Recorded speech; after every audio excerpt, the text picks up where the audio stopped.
साल की बधाई और नए साल के स्वागत के साथ अब से आधे घंटे तक झारखंड के सियासी पन्नों को टटोलने की कोशिश होगी। सियासत के उन रंगों को साल की बधाई में दिखाने की कोशिश होगी जो सुर्खियों में रही। इसमें हेमंत सोरेन के हिम्मत की बातें होंगी, बयान बहादुरों की चर्चाएं होंगी, झारखंड कांग्रेस में गुटबाजी के रंगों की भी बात होगी।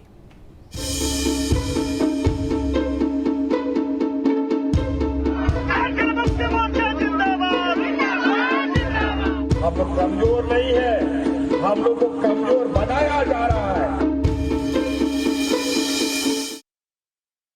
साल के झारखंड के सियासत के हर रूप देखने को मिले। राजनीतिक अस्थिरता के लिए बदनाम रहे झारखंड में साल के शुरुआत में सब कुछ सामान्य था। महागठबंधन की सरकार साल के 6 महीने तक हर मौके पर भारतीय जनता पार्टी पर वार करती दिखी।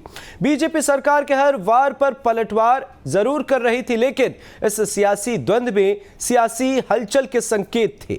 22 में वक्त बीतता रहा और जुलाई अगस्त में झारखंड की सियासत में वो भूचाल आया जिसकी कल्पना शायद किसी ने नहीं की थी।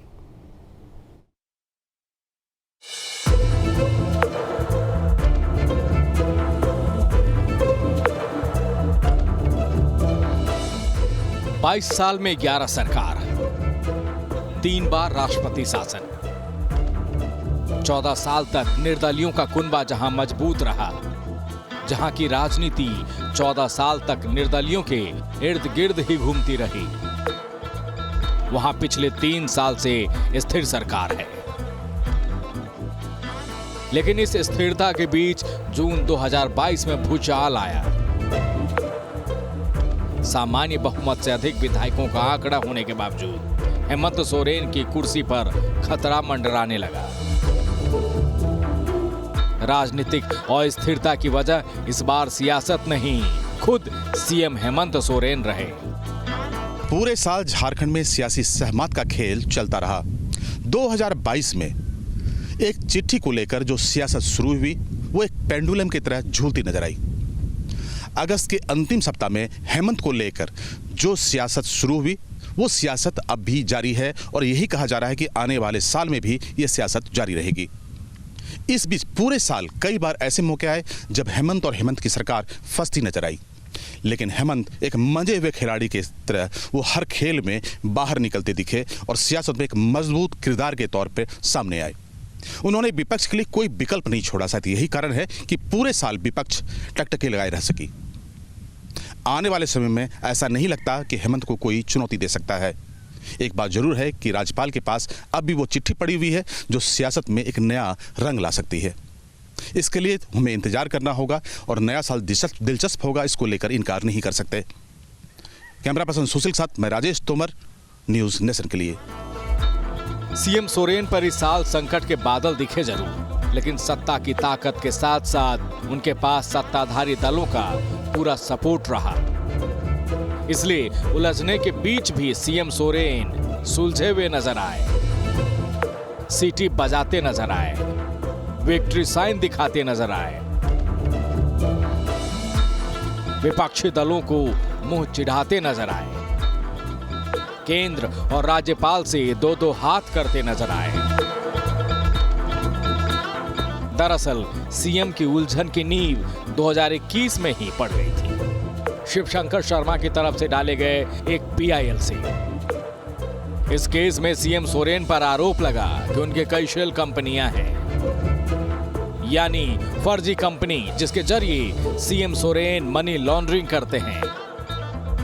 और फिर दूसरा मामला भी जुड़ा, माइनिंग से जुड़ा यह मामला था। इस केस में सीएम सोरेन पर आरोप है कि मुख्यमंत्री के पास माइनिंग मंत्रालय का भी जिम्मा था और इसी दौरान उन्होंने नियमों का उल्लंघन करते हुए खुद के नाम एक खदान का पट्टा ले लिया। 2021 का ये मामला सीएम सोरेन का पीछा 2022 तक करते आया और फिर 22 के जून महीने में चुनाव आयोग का संदेशा सीएम तक पहुंचा कि भाई आयोग में आकर अपना पक्ष रखें।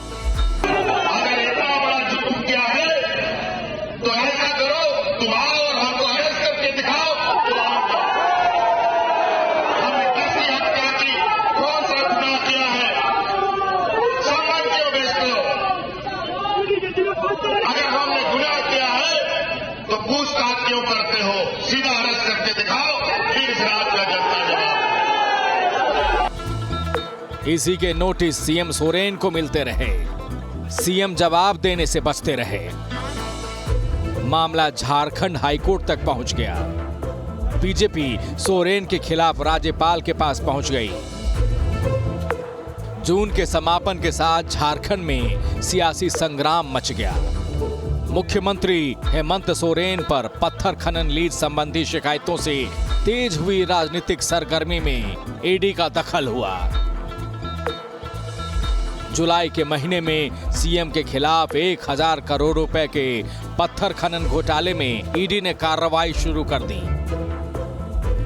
यानी एक तरफ प्रवर्तन निदेशालय ने अवैध खनन घोटाले के मामले में मुख्यमंत्री हेमंत सोरेन को पूछताछ के लिए बुलाया, तो दूसरी तरफ मुख्यमंत्री के पद पर रहते हुए अपने नाम से पत्थर खनन लीज संबंधी आरोप में उनकी विधानसभा की सदस्यता पर भी तलवार लटकती रही।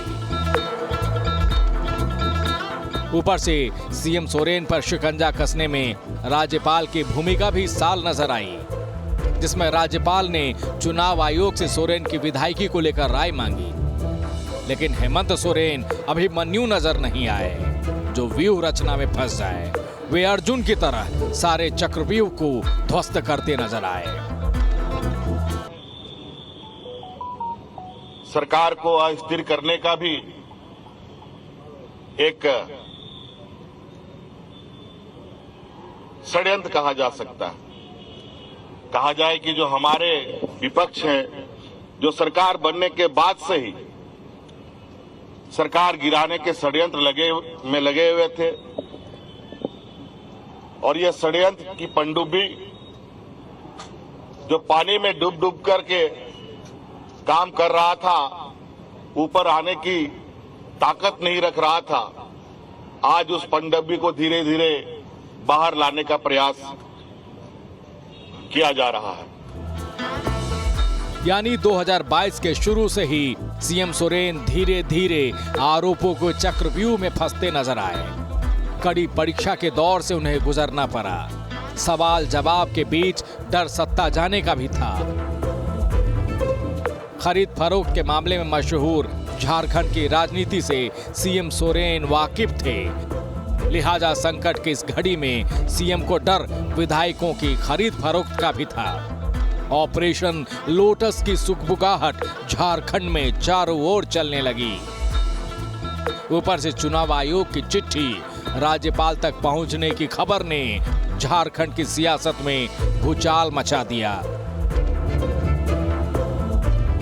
सियासी शोर होने लगा कि सीएम सोरेन अब मुश्किल में हैं। लेकिन यहां भी सीएम सोरेन सियासत के माहिर खिलाड़ी निकले। विधायकों के खरीद फरोख्त की आशंकाओं के बीच सीएम ने यहां रिजॉर्ट पॉलिटिक्स का खेल खेला। झारखंड की सियासत छत्तीसगढ़ शिफ्ट हुई, लेकिन अपनी सरकार पर छाए संकट के सवाल पर सीएम बेफिक्र नजर आए और कहा, मैं कुर्सी से दिल लगी नहीं करता, मेरा दिल राज्य की जनता से लगा हुआ है। कुल मिलाकर के कहा जाए तो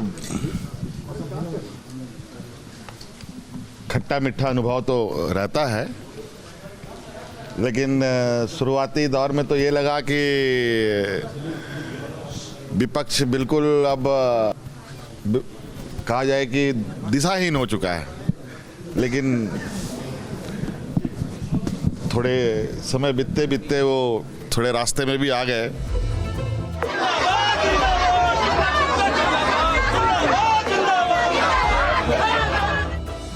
झारखंड में रिजॉर्ट पॉलिटिक्स के बाद शक्ति प्रदर्शन की तस्वीर भी सीएम सोरेन ने विपक्षी को दिखाई। सरकार के सहयोगी दलों में एकजुटता का रंग दिखाया।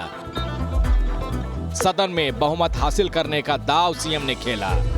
झारखंड के मुख्यमंत्री हेमंत सोरेन ने अपनी कुर्सी पर मंडराते सियासी संकट के बीच विधानसभा के विशेष सत्र में विश्वास मत हासिल कर लिया।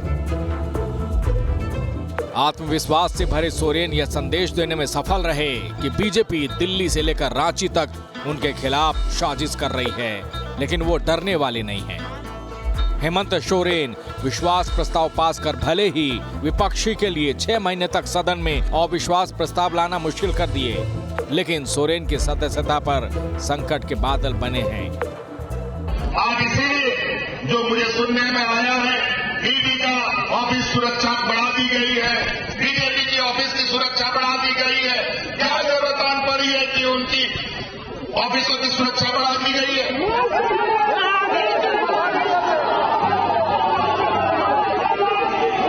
क्यों डर लगता है कि झारखंडियों से? बहुमत हासिल करने के लिए सरकार की ओर से बुलाए गए इस एक दिन के विशेष सत्र में बीजेपी भले ही महागठबंधन को आईना दिखाने में नाकाम हो गई, लेकिन हेमंत सोरेन ने एक तीर से कई शिकार जरूर किए।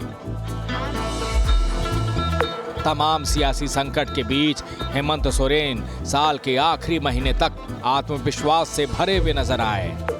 सीएम सोरेन ने बताया कि किसी चिट्ठी से वो डरने वाले नहीं हैं और ना ही उनकी सरकार घबराने वाली है। यह बहुमत की सरकार है, हिम्मत की सरकार है, जिसमें ना कोई डरता है और ना ही डराता है। Bureau report, news state Bihar Jharkhand.